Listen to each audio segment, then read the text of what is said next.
Emmanuel. Emmanuel. We have gathered here today to discuss about the BBC Africa documentary that was released a few days ago. And I'm sure that many of you had the opportunity to watch all the episodes. Have you watched it? Good. And I believe that this documentary has brought many questions and created a lot of confusion in the hearts and the minds of many people who do not know what really happened in Scoan, Lagos, Nigeria, with Prophet TB Joshua and his disciples. As you all know, I have been there for 10 years of my life. I went there when I was 20 years old, and I left when I became 30 years old. So my experience as a disciple in Scoan, in Lagos, Nigeria, under the mentorship of Prophet TB Joshua, was for the range of 10 years. And of course, I had the opportunity to meet a lot of disciples from different countries, from all around the world. I had the opportunity to witness the raw power of God, the miracles that took place, the signs and wonders, the healings, the deliverances from demonic spirits, the prophecies, both in a personal level, from the prophet to a person, and also the prophecies to the international level, which we all know how the prophet, when he was alive, he was prophesying about nations and about the whole world, about future events that eventually all of them happened and confirmed those world-class prophecies. So we're here today to answer a few questions that many of you might have, and also to share little out of my experience, because it is not possible in 30 minutes, in 1 hour time, to explain my experiences of 10 years, right? So, here I am, ready to answer your questions. So, who wants to ask a question?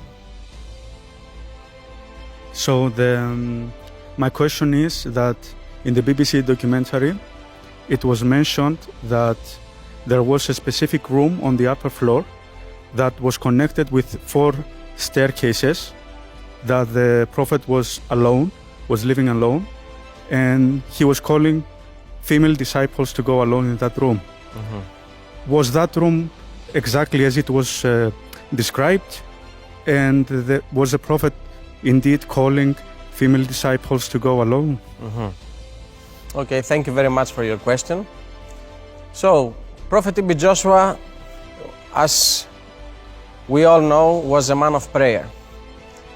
On a daily basis, he would go to the prayer mountain to pray, to communicate with God Almighty, to have time with God.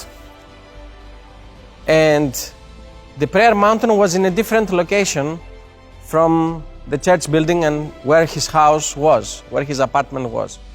So Prophet TB Joshua, in the ministry, in the church building, he had an apartment, a very small apartment, because he was a very humble man.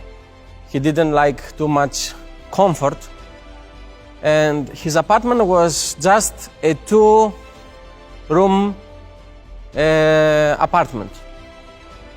So there was a living room and a kitchen. That was one joint section, and there were only 2 doors. One that was coming into the living room and one that was coming into the kitchen. And then opposite the living room and the kitchen, there were the two bedrooms. The bedroom on the right side was the bedroom of Prophet T.B. Joshua, and the bedroom on the left side was the bedroom of the 5-story brothers. So what is the 5-story brothers? The 5-story brothers, they were male disciples who were always with Prophet T.B. Joshua, 24/7. 24 hours of the day, 7 days a week, 365 days per year.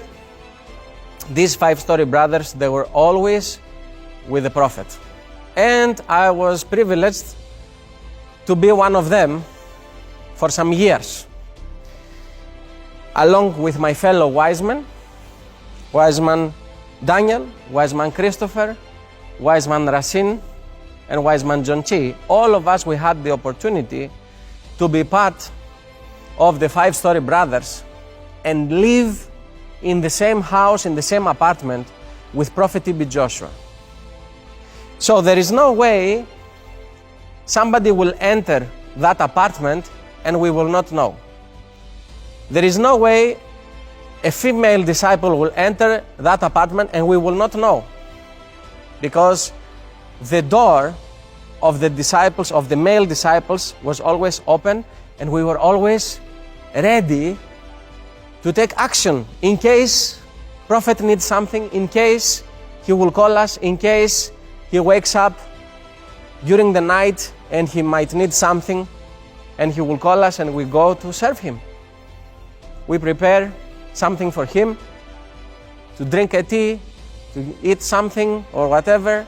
We help him with his clothes, to wash the clothes, to iron them, fold them, put them in the drawer,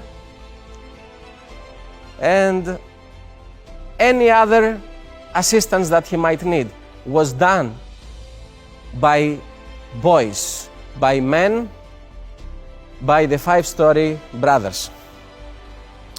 So the female disciples, if they will come at all, they will come always in our presence to bring something that the Prophet might ask for. Maybe they will bring the food, or they will bring a message to preach in front of us, and we will stand there to listen how they will preach. Not only the female, the male as well. They were coming there to deliver a message, because the Prophet always used to ask us, do you have message?